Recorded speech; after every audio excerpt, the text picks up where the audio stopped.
Hi friends, ఈరోజైతే ఈ వీడియోలో మసాలా వంకాయ కర్రీ ఎలా చేయాలో చూసేసుకుందాం.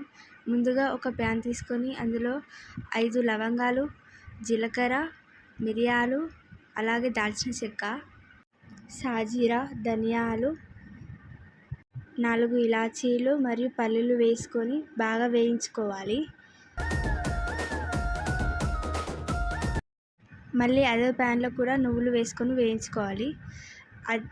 ఇప్పుడు వేయించిన ఐటమ్స్ అన్నీ మిక్సీ చేసుకొని పక్కన పెట్టుకోవాలి. ఇప్పుడు 3 టమాటాలు తీసుకొని దాన్ని కూడా గ్రైండ్ చేసి పక్కన పెట్టుకోవాలి. ఇక్కడ అయితే చిన్న క్లిప్ అనేది మిస్ అయింది. మనం ఫస్టే 3 ఆనియన్స్, ఒక చిన్న అల్లం ముక్క, వెల్లుల్లి వేసుకొని మిక్సీలో గ్రైండ్ చేసుకొని పక్కన పెట్టుకోవాలి. ఇప్పుడు ఆయిల్లో ఫ్రై చేసుకోవాలి. ఇప్పుడు మనం ముందుగా గ్రైండ్ చేసుకున్న టమాటో గ్రేవీ వేసుకొని బాగా కలుపుకోవాలి. ఒక 5 మినిట్స్ మూత పెట్టి ఉంచాలి. 5 మినిట్స్ తర్వాత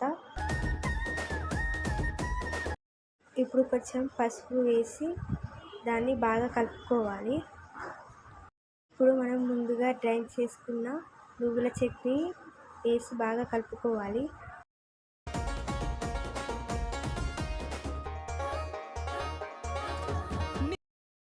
ఫైవ్ మినిట్స్ తర్వాత అది ఫ్రై అయ్యాక అందులో సరిపడా కారం వేసుకోవాలి. కారం వేసాక దాన్ని బాగా కలుపుకోవాలి.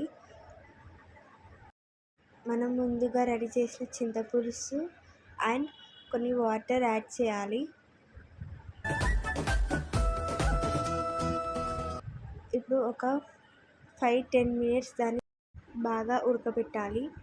తర్వాత మనం ముందుగా డీప్ ఫ్రై చేసుకున్న వంకాయలు వేసి ఫాస్ట్గా కాకుండా కొంచెం మెల్లగా కలపాలి. అలా అయితే మనకి వంకాయలు విరగకుండా ఉంటాయి. ఇప్పుడు సరిపడా ఉప్పు వేసి కొద్దిసేపు మగ్గనివ్వాలి. తర్వాత కొత్తిమీర వేసి ఒక 10 మినిట్స్ అలానే ఉండనివ్వాలి. మన వేడి వేడి మసాలా వంకాయ కర్రీ రెడీ ఫ్రెండ్స్. కింద కూస్తున్నా మనసైన ఓ ముద్దు గుమ్మ లంగవోని వేసుకొని